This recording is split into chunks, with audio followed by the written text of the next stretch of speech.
কেননা সবার একটা মনে টান থাকে। যদি কখনো কারোর বাড়ির লোক চলে যায়, কারোর বাবা, কারোর মা, কারোর কাকা, জ্যাঠা, এরকম ক্লোজ ওয়ান্স যারা চলে যায়, তারা তো কখনোই চাইবে না যে সে আমার সঙ্গে সে নিজে চলে যাক সবাইকে ছেড়ে, নিজের পরিবারকে, নিজের সবাইকে ছেড়ে।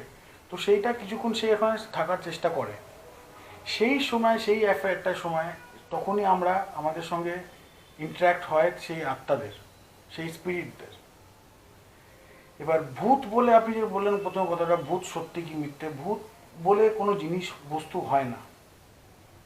কিছু জিনিস হয়, যেমন আমরা পুরোনো দিনে দাদু দাদু ঠাকুমার থেকে শুনেছি যে আপনার মরে যাওয়ার পর আত্মায় স্বর্গে যায়, কেউ নরকে যায়, কেউ অতৃপ্ত আত্মা যেটা হয়ে থাকে।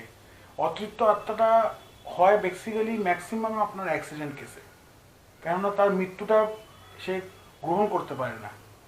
এবার ধরুন কোনো লোক অফিস যাচ্ছে বা কেউ কোনো কাজে যাচ্ছে, কোনো কোথাও যাচ্ছে, সেখানে তার দুর্ঘটনায় তার মৃত্যু হলো হঠাৎ করে। তো সেটা তো সে তার কাছে আনএক্সপেক্টেড একটা জিনিস। সে তো নিজের কাজে বেরিয়েছে, সে নিজের কোনো একটা দরকারে বেরিয়েছে, সে একটা গন্তব্যে পৌঁছাবার চেষ্টা করছে। তার মধ্যে তার যদি একটা দুর্ঘটনাতে তার মৃত্যু হয়ে যায়, তাহলে সেটা তো আনএক্সপেক্টেড, সে তো ভাবতে পারেনি কখনো।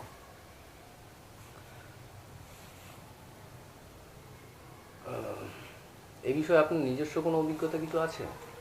কিছু আছে, কিছু আমার ছোটোবেলাতে দেখা, যে আমার বাবার সাথে হয়েছিল।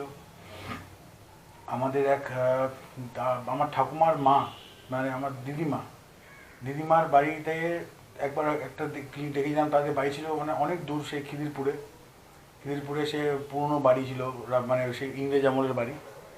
তো সেখানে কিছু ঘটনা দেখেছি, আমার বাবার সঙ্গে কিছু হয়েছে সেই ঘটনা দেখেছি।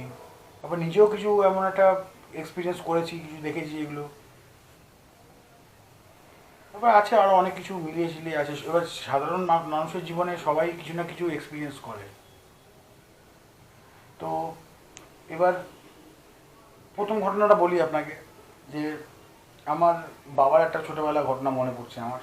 যখন আমি ছোটো ছিলাম, তখন কত হবে, ক্লাস 6-7-এ পড়ি হয়তো।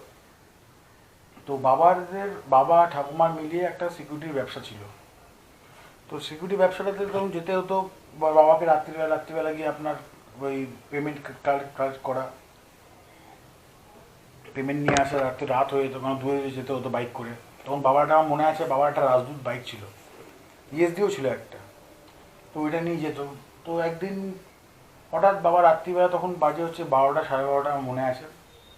এই রাত্রিবেলা বাবা বাড়ি ফিরে এসে আমরা সব জায়গা, ছুটির দিন, মানে পরের দিন মানে ছুটি ছিল, স্কুল ছুটি ছিল।